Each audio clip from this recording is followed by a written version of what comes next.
Severe mental ഇൽനെസ്സുകൾക്ക് ഹോസ്പിറ്റലൈസേഷനൊക്കെ ഉണ്ടായി കഴിഞ്ഞതിന് ശേഷം ഉണ്ടാവുന്ന ഔട്ട്കമ്മുകളിൽ വികസിത രാജ്യങ്ങളെ കമ്പയർ ചെയ്യുമ്പം നമ്മുടെ പോലെയുള്ള വികസിച്ചുകൊണ്ടിരിക്കുന്ന രാജ്യങ്ങൾ, ഇന്ത്യ പോലെയുള്ള രാജ്യങ്ങളിൽ റിസൾട്ട്സ് കുറച്ചുകൂടെ മെച്ചമാണ്. ഇതെന്താണെന്ന് വെച്ച് കഴിഞ്ഞാൽ ഇന്ത്യയിലെ ഫാമിലി സിസ്റ്റംസ് ഒക്കെ കുറച്ചും കൂടെ നന്നായിട്ടാണ് ഇരിക്കുന്നത്.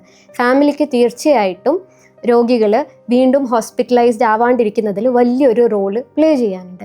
ഇതെന്തൊക്കെയായിരിക്കാമെന്ന് വെച്ച് കഴിഞ്ഞാൽ, അസുഖം ഉണ്ടായി കഴിഞ്ഞ ഉടനെ തന്നെ രോഗം എന്താണെന്ന് മനസ്സിലാക്കുക, രോഗം എന്ത് കാരണം കൊണ്ടുണ്ടായി എന്ന് മനസ്സിലാക്കുക, ചികിത്സ എന്താണെന്ന് മനസ്സിലാക്കുക.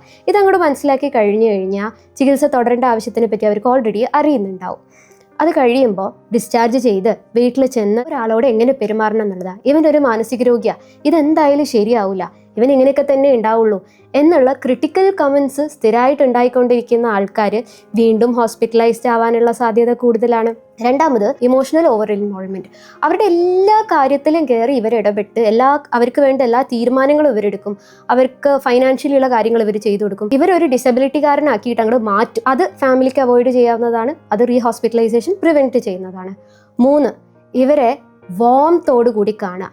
ഇവരോട് എന്തോ ദേഷ്യമുള്ള പോലെയോ അല്ലെങ്കിൽ ഇവർ നമുക്കൊരു എക്സ്ട്രാ ബേർഡൻ ആവുന്ന മാതിരിയോ ബാധ്യതയാവണ മാതിരിയോ ഒക്കെ ആയിട്ട് പരിഗണിക്കുമ്പോൾ അവരുടെ മെൻ്റൽ ഇൽനെസ് വീണ്ടും തിരിച്ചു വരാനുള്ള സാധ്യത കൂടുകയാണ്.